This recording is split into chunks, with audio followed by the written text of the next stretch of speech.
찬송가 220장으로 찬송하겠습니다. 220장 찬송입니다.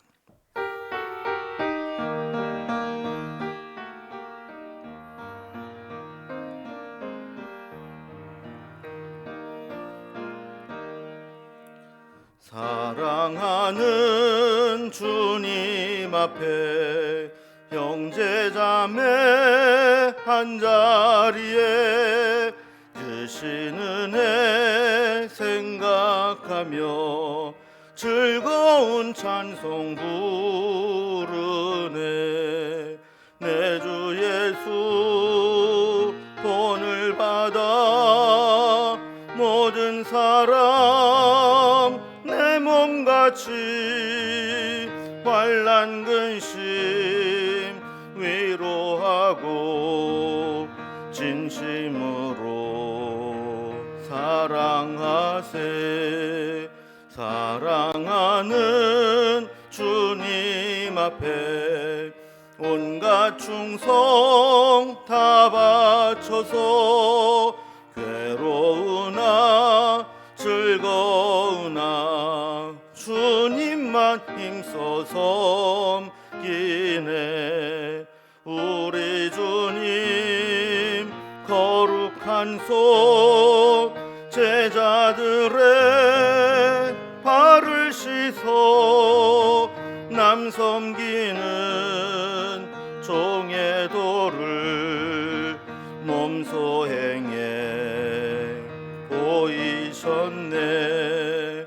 사랑하는 주님 예수 같은 주로 섬기나니 한 피바다 한 몸 이룬 형제여 친구들이여 한 몸같이 친밀하고 마음으로 하나 되어 우리 주님 크신 뜻을 지성으로 준행하세. 아멘. 오늘 함께 나눌 하나님 말씀은 신약성경 마태복음 12장 38절에서 50절까지 말씀입니다. 마태복음 12장 38절에서 50절 19면에 있습니다. 말씀을 제가 봉독하겠습니다. 그때 서기관과 바리새인 중 몇 사람이 말하되 선생님이여 우리에게 표적 보여주시기를 원하나이다. 예수께서 대답하여 이르시되 악하고 음란한 세대가 표적을 구하나 선지자 요나의 표적밖에는 보일 표적이 없느니라. 요나가 밤낮 사흘 동안 큰 물고기 뱃속에 있었던 것 같이 인자도 밤낮 사흘 동안 땅속에 있으리라. 심판때에 니느웨 사람들이 일어나 이 세대 사람을 정죄하리니 이는 그들이 요나의 전도를 듣고 회개하였음 이거니와 요나보다 더 큰 이가 여기 있으며 심판때에 남방 여왕이 일어나 이 세대 사람을 정죄하리니 이는 그가 솔로몬의 지혜로운 말을 들으려고 땅 끝에서 왔음 이거니와 솔로몬보다 더 큰 이가 여기 있느니라.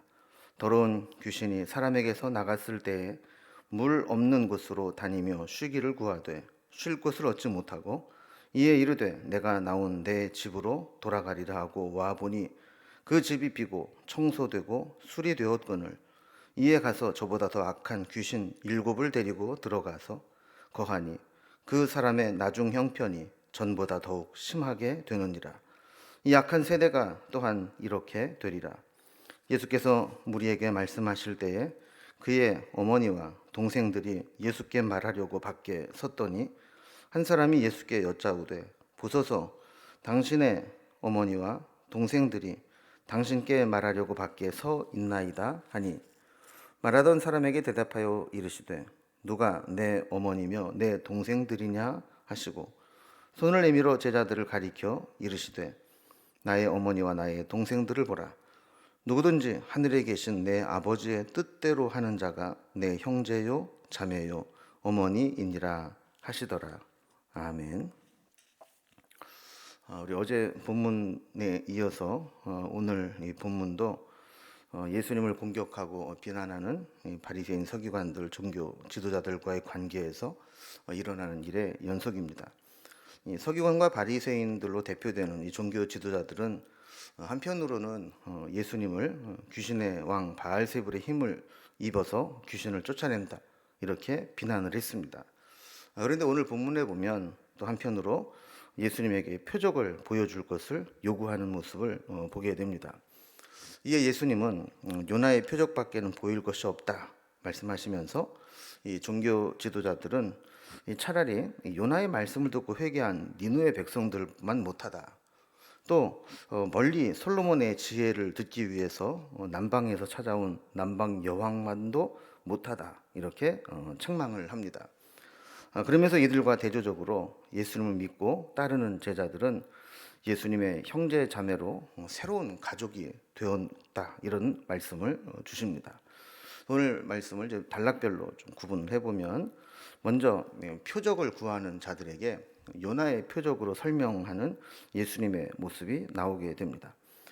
그리고 43절에서 45절까지는 빈집과 같은 영혼이 얼마나 위험한가 하는 것을 비유를 들어 설명합니다. 그리고 마지막 46절에서 50절까지는 예수님을 찾아온 이 가족들을 통해서 진짜 영적인 새로운 가족이 예수님과 어떻게 형성되는가 하는 부분들을 우리에게 설명해 주고 있습니다. 먼저 첫 번째 봅니다. 표적을 구하는 자들에게 요나의 표적밖에는 보일 것이 없다 하면서 설명하시는 예수님의 모습입니다. 또 오늘 본문 12장을 마무리하면서 그동안 계속해서 종교 지도자들과 갈등과 대립이 이어져 왔던 것들이 마무리되는 장면입니다.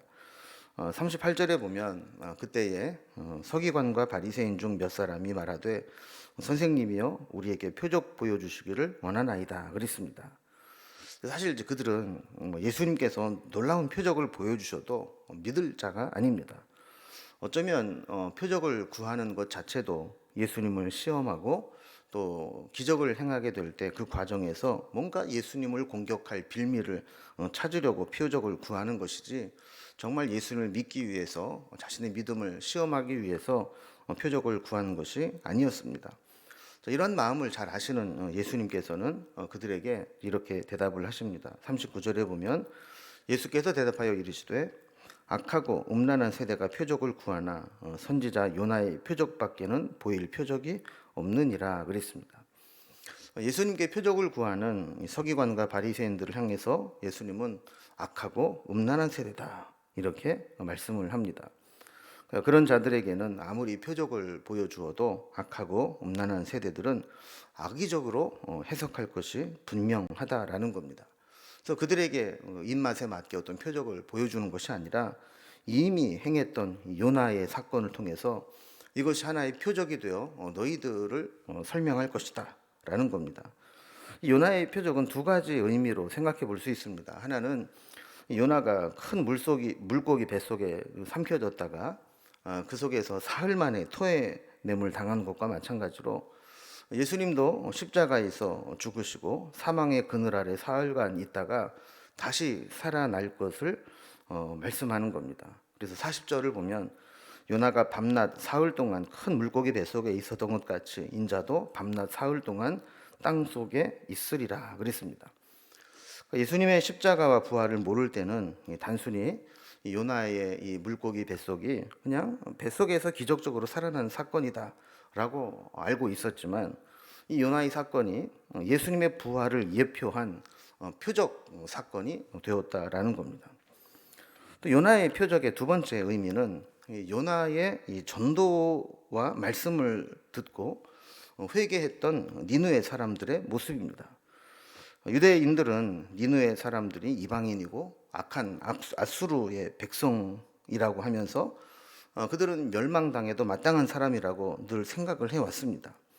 그런데 요나서를 잘 보면 신기하게도 그 요나의 말씀, 하나님의 심판의 메시지를 전하게 될 때 그것을 듣고는 놀랍게 회개하는 모습을 보입니다. 이스라엘 백성들도 여간해서 회개하지 않는데 이 니느웨 사람들이 요나의 스쳐 지나가듯 선포하는 말씀을 듣고 회개하는 모습을 보게 되는 것이죠. 41절을 보면 심판 때에 니느웨 사람들이 일어나 이 세대 사람을 정죄하리니 이는 그들이 요나의 전도를 듣고 회개하였음 이거니와 요나보다 더 큰 이가 여기 있으며 그랬습니다. 요나의 설교를 듣고 회개를 했는데 정작 이스라엘 백성들은 요나보다 더 크신 예수님께서 오셔서 말씀을 전해도 회개하거나 돌이키지 않는 자들이 있었다는 거예요. 이것은 요나의 시대의 사람들, 니느웨 사람들이 오히려 믿지 않는 자들에게 정죄하고 심판하는 역할을 하게 된다라는 것이죠. 요나보다 더 큰 이인 예수님께서 말씀하시면 당연히 말씀 받아들이고 회개해야 맞는데 도리어 예수님을 공격하고 꼬투리 잡을 생각만 하고 있는 것을 보면 이 니느웨 사람들이 회개 운동을 한 것들이 유대인들, 종교 지도자들을 정죄하는 역할을 하게 된다라는 겁니다. 자, 그리고 한 가지 비슷한 이해를 하나 더 듭니다. 42절을 보면 심판 때에 남방 여왕이 일어나 이 세대의 사람을 정죄하리니 이는 그가 솔로몬의 지혜로운 말을 들으려고 땅 끝에서 왔음이거니와 솔로몬보다 더 큰 이가 여기 있느니라 그랬습니다. 자, 솔로몬 시대에 이 솔로몬의 지혜가 소문이 나고 또 솔로몬 왕국의 그 영예와 영화로움이 온 세계에 전해지게 될 때 그 솔로몬의 명성과 소문을 듣고 많은 사람들이 찾아왔습니다. 근데 그 중에서 멀리 남방, 아프리카 남방에서 이 솔로몬을 만나기 위해서 마치 땅 끝에서 온 것과 같이 먼 길을 찾아온 자들이 있었다는 거예요. 이렇게 뭔가 지혜를 구하고 참된 것을 찾는 사람들은 거리를 상관하지 않고 겸손하게 찾아 나온다는 것이죠. 그런데 예수님은 이 솔로몬보다 더 큰 분이십니다. 이 솔로몬보다 더 큰 예수님이 눈앞에 있는데도 믿지 않는 자들을 보면 이것은 남방 여왕의 방문과 비교해 볼 때 이 남방 여왕이 그들을 정죄하는 역할을 하고 있다라는 거예요.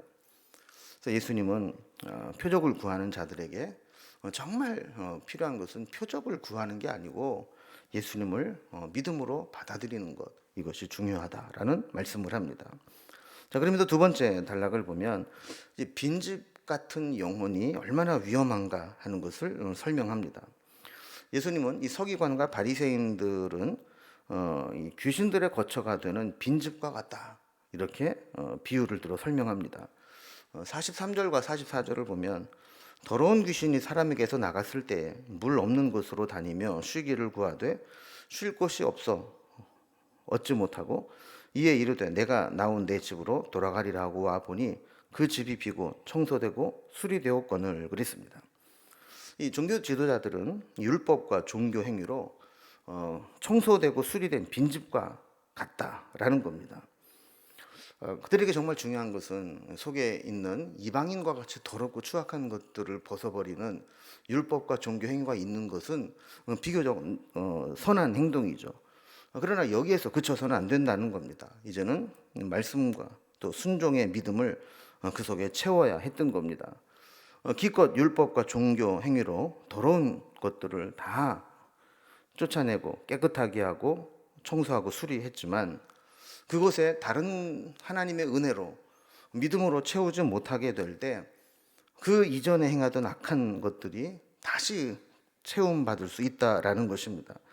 그래서 더러운 귀신들이 나가서 쫓겨나서 거처할 곳을 찾지만 마땅한 곳이 없어서 다시 돌아와 봤다라는 겁니다.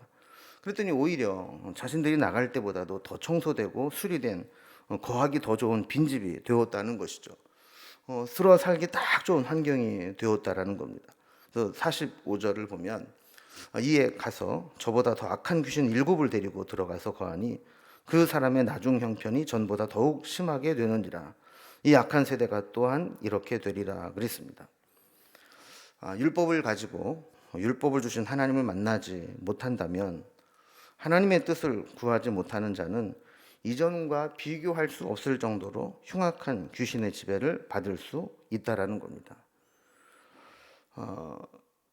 우리도 마찬가지죠. 예수를 믿는다 그랬을 때 믿는다는 껍데기 이 신앙만 의지하다 보면 때로 안 믿는 사람보다 못할 때가 많이 있습니다. 그래서 믿지 않는 사람들은 오히려 세상적인 그런 방식으로 풀 것들은 풀고 또 기본적인 양심 이런 것들은 지키며 살아가는데, 때로 보면 믿는다 하면서 오히려 안 믿는 사람보다도 쪼잔하고 안 믿는 사람들보다도 악하고 안 믿는 사람들보다도 더 치사한 그런 모습을 보일 때가 있다라는 것입니다. 그래서 이들이 데리고 나온 귀신은 미련한 귀신이 아닙니다. 더 고도화되고 더 속이고 더 큰, 더 악한 귀신들입니다. 7 악한 귀신을 데리고 들어와서 그 집을 지배해버리고 말았다는 겁니다. 결국 하나님의 은혜가 없는, 말씀이 없고 믿음이 없는 종교는 결국 종교의 탈을 쓴 귀신과 같고 율법의 탈을 쓴 귀신과 같다라는 겁니다. 차라리 악한 자들은 복음이 전해질 때 회개하기가 쉽습니다. 그렇지, 우리는 지은 죄가 많고 고쳐야 될 게 많지, 이렇게 생각을 합니다. 그러나 종교 지도자들은 더 강팍해서 우리는 다른 사람들보다 율법을 더 이렇게 잘 지키고 있다, 이 생각하면서 강팍해지고 회개도 안 하고 복음도 안 받아들이게 되는 것이죠. 결국 이런 상태를 계속 유지하다 보면 이전보다 더 흉악한 형편이 되고 만다라는 거예요. 이제 3번째 단락으로 넘어갑니다.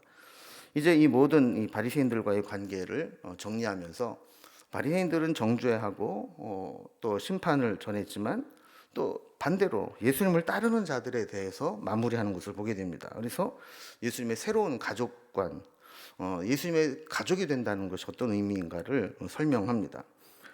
근데 재미있는 현상이 하나 벌어집니다. 이렇게 계속 논쟁을 하고 있는데 예수님의 어머니와 동생들 또 형제들이 예수님을 찾아온 겁니다. 근데 46절에 보면 이 논쟁과 이 설교로 진지한 모습을 보고 있는 어머니와 동생들은 예수님을 방해할 수 없어서 그런지 밖에서 그냥 기다리고 지켜보고 있었습니다. 어떤 용건인지는 모르지만 어쨌든 어떤 말을 하려고 예수님이 이렇게 사방 전도하러 다니고 집에를 안 들어오니까 아마 예수님을 만나기 위해서 찾아온 것 같습니다. 47절에 보면 이렇게 마냥 기다리고 있는 모습이 딱했는지 한 사람이 예수님께 예수님의 어머니와 동생들이 아까부터 와서 지금 말하려고 기다리고 있다라는 이제 이야기를 전해줍니다. 그때 이 예수님은 그 말을 전해준 사람이 아주 무색할 정도로 정색을 하면서 이상한 질문을 합니다. 48절을 보면 말하던 사람에게 대답하여 이르되 누가 내 어머니이며 내 동생들이냐, 이렇게 하셨다라는 거예요. 자, 어머니와 동생들이 찾아와서 지금 말을 하려고 기다리고 있다 그랬는데 누가 내 어머니고 누가 내 동생이냐라고 반문을 한 것은 사실은 이 말을 전해준 사람이나 밖에서 기다리고 있는 어머니 마리아와 형제 자매들을 당혹하게 하는 말씀이죠. 우리가 잘못 들으면 정말 지금 찾아온 예수님의 어머니와 또 형제들은 가족 관계가 아니다라고 부정하는 것처럼 느낄 수 있는 그런 말이기 때문에 그렇습니다. 그러나 이제 이어서 하신 말씀을 보면 예수님께서 왜 그런 말씀을 하셨는지를 우리가 알 수 있죠. 49절에 보면 손을 내밀어 제자들을 가리키시며 그들이 나의 어머니와 나의 동생들이라, 이렇게 말씀을 했던 것을 보게 됩니다. 자, 그러니까 예수님을 따르는 제자들, 이 제자들이 어떤 사람들입니까? 예수님을 위해서 제자가 되겠다고 그물을 버려두고 배를 버려두고 때로는 가족들을 버려두고 예수님을 따라서 지금 예수님과 동행하는 자들입니다. 그런 자들이야말로 진짜 하나님 나라에서 진정한 가족이다라는 것을 천명하는 말씀입니다. 진짜 가족은 어떤 주민등록상에 묶여있는 그런 가족이라기보다는 영적인 가족이 중요하다라는 겁니다. 멀리 있는 친척보다 가까이 있는 이웃 사촌이 좋다, 뭐 이런 이야기도 있듯이 그냥 법적으로는 가족이지만 하나님 나라와 또 하나님의 복음을 위해서 동역하지 못하는 가족보다는 하나님의 나라와 하나님의 비전을 함께 나누는 그런 자들이 바로 가족이라는 겁니다. 우리도 오늘날 보면 하나님을 아버지라고 부르는 사람들은 다 같은 형제요 자매가 되는 것이죠. 50절에 보면 누구든지 하늘에 계신 내 아버지의 뜻대로 하는 자가 내 형제요 자매요 어머니이니라 하시더라 그랬습니다.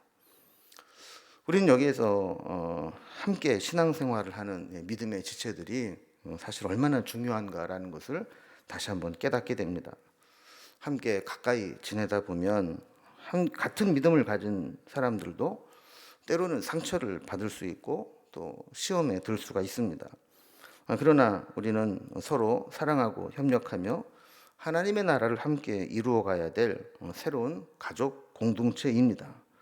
그래서 우리가 이렇게 한 교회에서 섬기고 또 믿음 안에서 함께 교제한다라고 하는 것은 어떤 하나님 나라를 위한 비전과 사명으로 묶인 것이라는 것을 의미하는 것이죠. 물론 교회에서 모인 사람들이라고 해도 모여서 맨날 세상적인 일이나 하고 또 세상적인 가치만 추구하고 있다면 그것은 가족, 새로운 영적인 가족의 의미라기보다는 그냥 세상의 친목회와 다를 바가 없겠죠. 그러나 정말 중요한 관계는 함께 하나님의 나라를 위해서, 함께 이 비전을 향해서 함께 헌신하고 동역하고 마음을 나누고 하는 것들이 진짜 우리에게 필요한 새로운 가족이 되었다라는 겁니다. 오늘 본문을 보면 이 두 종류의 사람이 대조됩니다. 하나는 계속 반대하고 있는 그런 바리새인과 종교 지도자들이고, 한쪽에서는 예수님을 따르는 제자들의 모습이 이렇게 극명하게 갈리고 있는 모습을 보게 됩니다. 우리도 믿음의 동역자들, 하나님 나라를 위해서 함께 가족된 자들, 또 주님의 나라를 위해서 함께 비전을 품고 있는 그런 동역자들이 함께 아름다운 관계로 신앙생활을 이어나갈 수 있기를 주님의 이름으로 기원합니다. 기도하겠습니다. 하나님 아버지, 오늘 말씀을 통해서 한쪽에서는 예수님께 계속해서 시비를 붙고 뭔가 공격하고 비난할 조건을 찾으면서 예수님을 힘들게 하는 사람들이 있었지만, 또 한쪽에서는 친가족을 방불케 할 만한 하나님 나라를 꿈꾸며 하나님을 아버지라 부르며 하나님께 주신 비전을 함께 공유하는 영적인 새로운 가족들이 있음을 저희들이 보게 됩니다.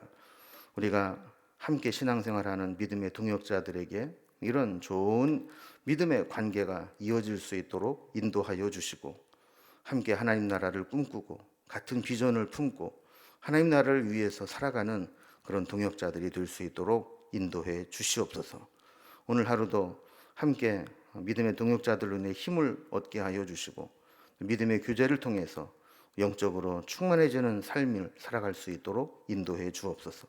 오늘 하루도 주님의 은혜를 붙잡고 살아가기를 원하오니 이끌어 주시고 선한 길로 인도하여 주옵소서. 오늘 하루를 주님께 부탁드리며 예수님의 이름으로 기도드리옵나이다. 아멘. 자, 개인적으로 기도할 제목들을 기도하시겠습니다.